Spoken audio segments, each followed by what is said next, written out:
नमस्कार, स्वागत है आपका। आपके साथ मैं हूं गीतांजलि। और सदन में कांग्रेस ने महंगाई, बेरोजगारी, भ्रष्टाचार का मुद्दा जो है वो उठाया है। कांग्रेस नेता रघुवीर कादियान ने कहा है कि प्रदेश में घोटाला का बोलबाला है। और आइए अब सीधा हम आपको लिए चलते हैं विधानसभा। था और पहले तो बड़ा क्रूड तरीका होता था स्टरलाइजेशन का, लेकिन अब तो आजकल तो एडवांस तरीका है।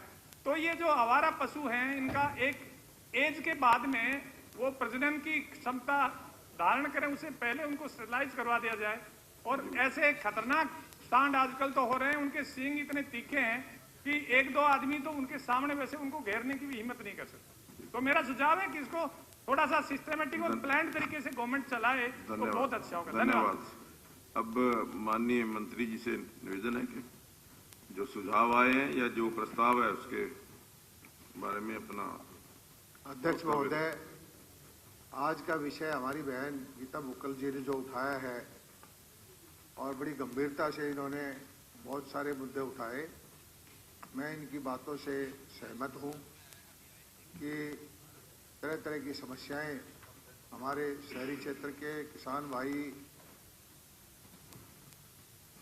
को आ रही है और इससे चर्चा में भाग लेने के लिए बहुत सारे सदस्यों ने सुझाव दिए, अच्छे सुझाव दिए।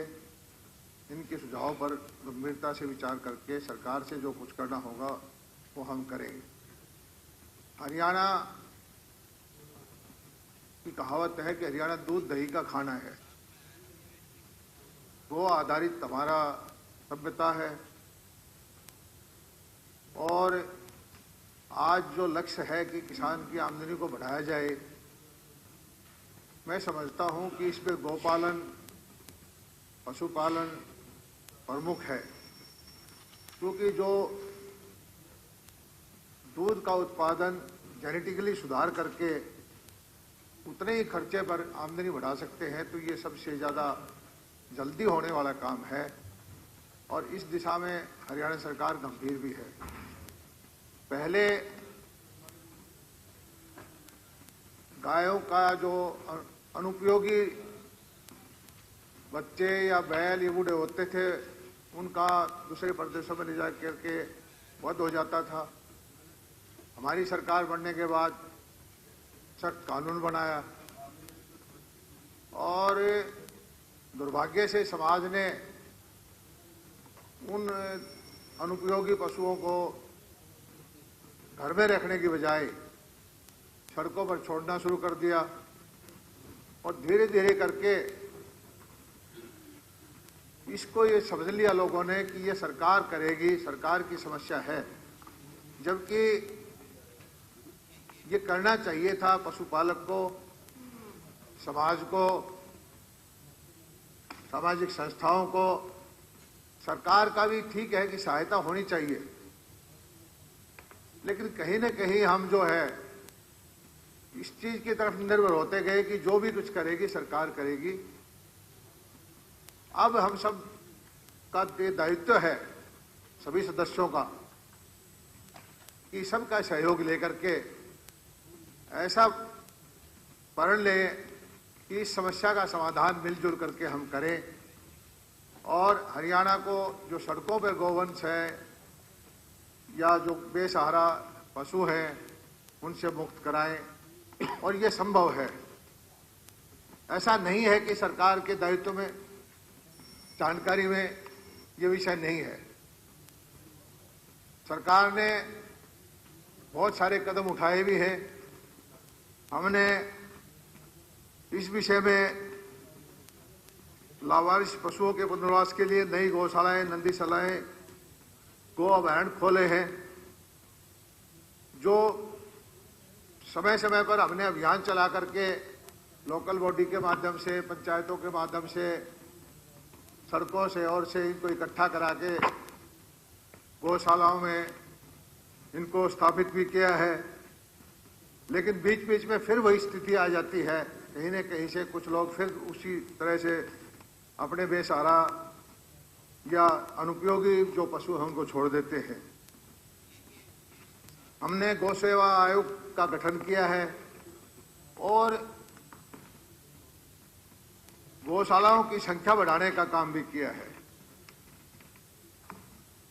इस वक्त हमारे पास लगभग 4.5 लाख गोवंश है, गौशालाओं में है। पहले की संख्या में हमने दुगनी गौशालाएं कर दी है। अभी हमने पिछले ही साल नीति बनाई है कि जो गौचरण की या पंचायत की भूमि है, कोई आदमी या कोई संस्था गौशाला खोलना चाहता है तो उसका रेट बिल्कुल कम कर दिया है।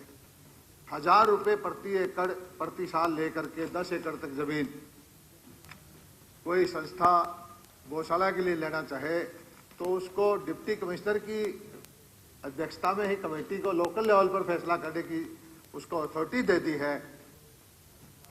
तो इसमें कोई सामाजिक संस्था पंचायत से संपर्क करके या पंचायत कोई दानी सेठ हैं और हैं, संस्थाएं हैं, कॉर्पोरेट हाउस हैं, उनसे संपर्क करके अपने इलाके में जहाँ जहाँ ये ज़्यादातर गोवंश घूम रहा है उनको इन गौशालाएं स्थापित करके काम में ले सकता है। और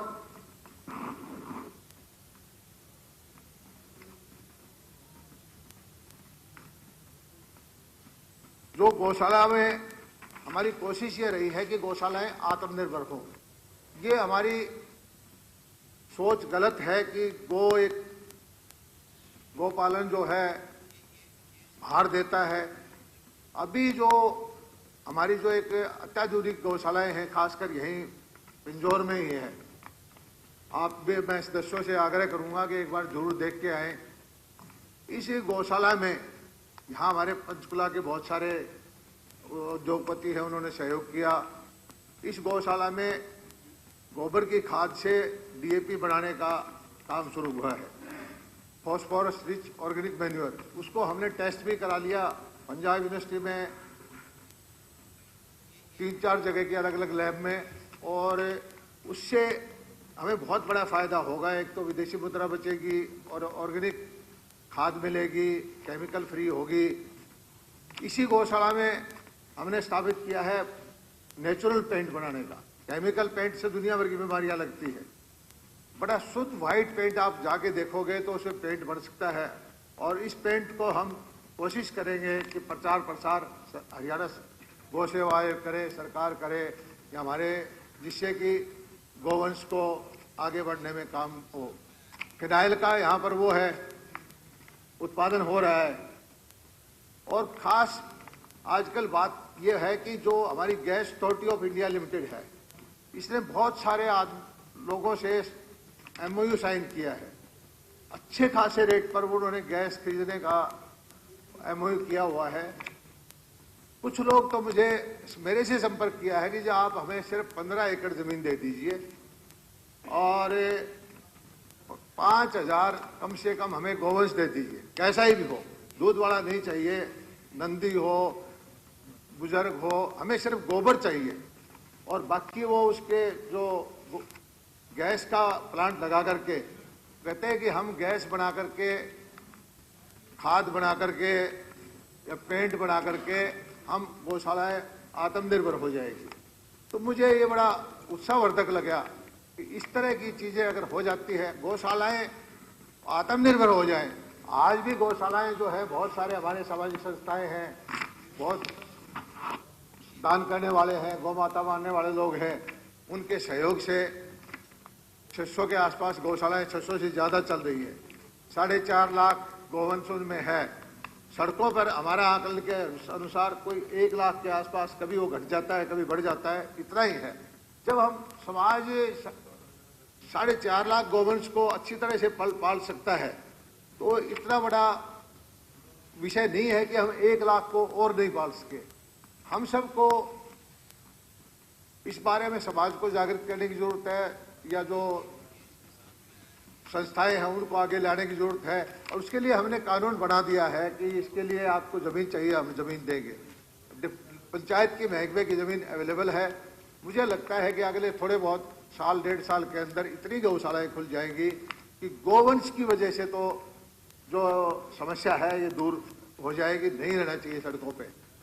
दूसरा विषय ये है कि अभी जो कल 8 तारीख को हम फिर कर रहे हैं कि पूरा कनक्लेव कर रहे हैं, हमारे जो गवर्नर हैं आचार्य देवव्रत प्राकृतिक खेती के ऊपर, प्राकृतिक खेती भी गोवंश पे आधारित है। उनका कहना यह है कि एक गाय के गोबर से जीवामृत और घनामृत बना करके आपको किसी भी तरह की खाद डालने की जरूरत नहीं पड़ेगी, ना आपको डीएपी चाहिए, ना आपको यूरिया चाहिए, और जो फसल होगी वो कहते हैं कि फसल उतनी ही होगी और फसल की क्वालिटी बेटर होगी। और ये पद्मश्री पालेकर जी की विधि से उनको पद्मश्री मिला हुआ है। धीरे धीरे हम कोशिश करेंगे कि हरियाणा सरकार की नीति बने कि जो गौ पालने वाले लोग हैं या जो गोवंश सड़कों पे है उसके गोबर को यूज करें, उससे जीवामृत घनामृत बनाएं और अपने जो खाद का पैसा वो बचे। इस तरह की भी नीति हमारी बनाने की वो है। मुख्यमंत्री जी से मैंने प्रार्थना की है कि बजट के अंदर भी प्राकृतिक कृषि पर, गौ आधारित कृषि पर कुछ न कुछ बजट में प्रोविजन करें। देखते हैं मुख्यमंत्री जी क्या करता है। लेकिन इस समस्या घोषणा नहीं, प्रैक्टिकल होगा, घोषणा की नहीं है, घोषणा की नहीं है, प्रैक्टिकल है। और घोषणा नहीं है, हमने आप जो बताते हैं कि 2014 से लेकर 2022 तक हमने दुगनी गौशालाएं कर दी है। 2014 से लेकर 2022 तक हमने गौ सेवा आयोग का बजट बढ़ाया है।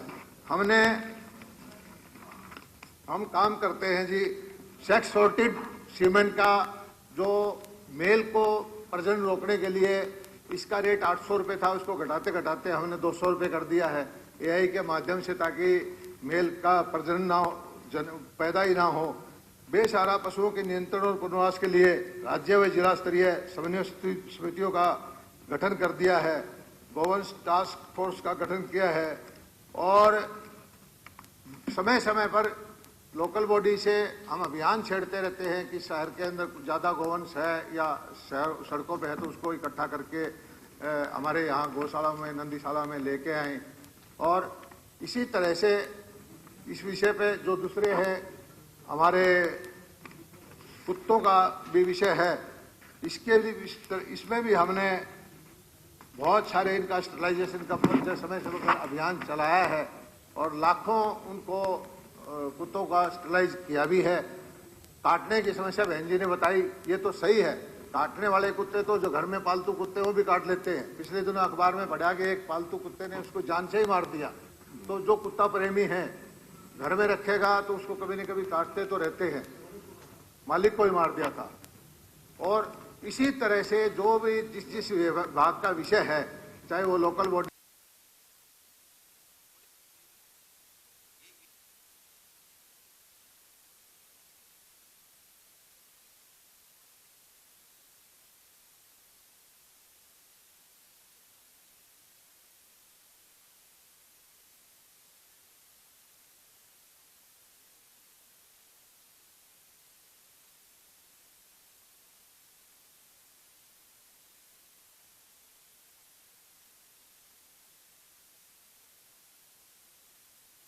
चल रही है बजट सत्र, जिसका दूसरा दिन और जिस पर चर्चा हो रही है, जहां सत्ता पक्ष इस बजट को लेकर कई अहम बातें जो सदन के पटल पर रख रहे हैं, वहीं दूसरी ओर अगर बात करें विपक्ष की, तो विपक्ष सत्ता पक्ष की कुछ बातों को लेकर घेरने की जो तैयारी करके आया था, जो रणनीति तय करके आया था, उसी को पूर्ण करने की कोशिश की जा रही है।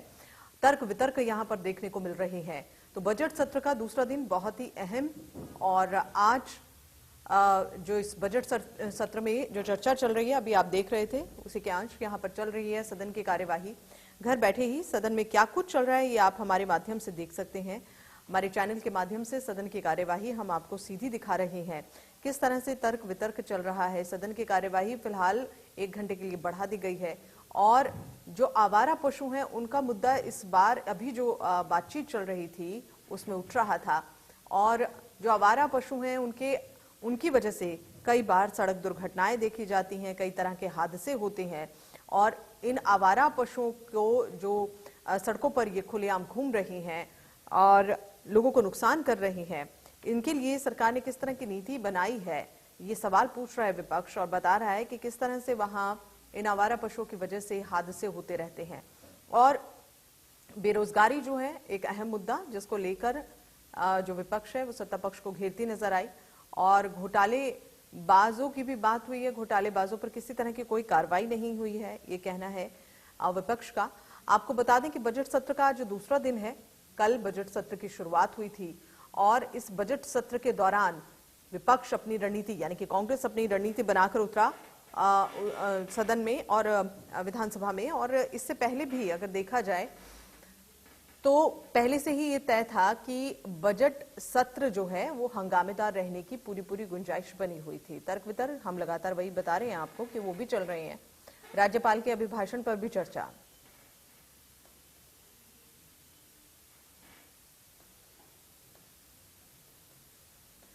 और यहां फिलहाल रुक रहे हैं, छोटे से ब्रेक के लिए जल्द लौट रहे हैं।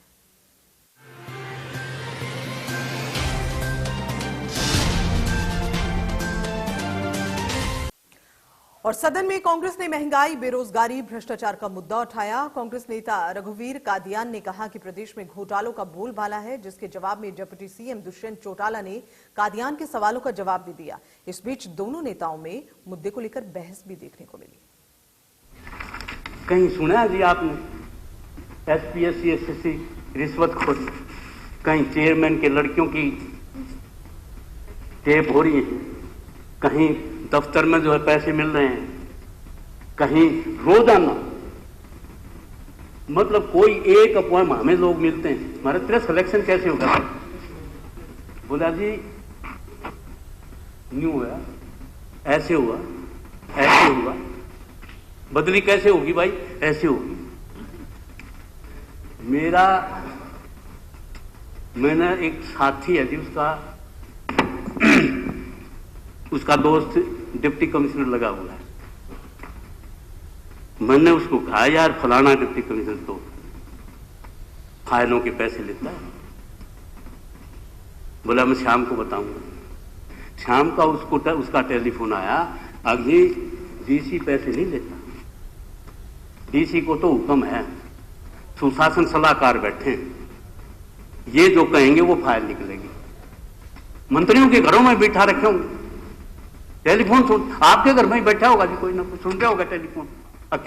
किन लोगों के टेलीफोन? हम तो डरते आपके पास करते हैं, कदे आपके नंबर कट जाए ना मेरे नंबर।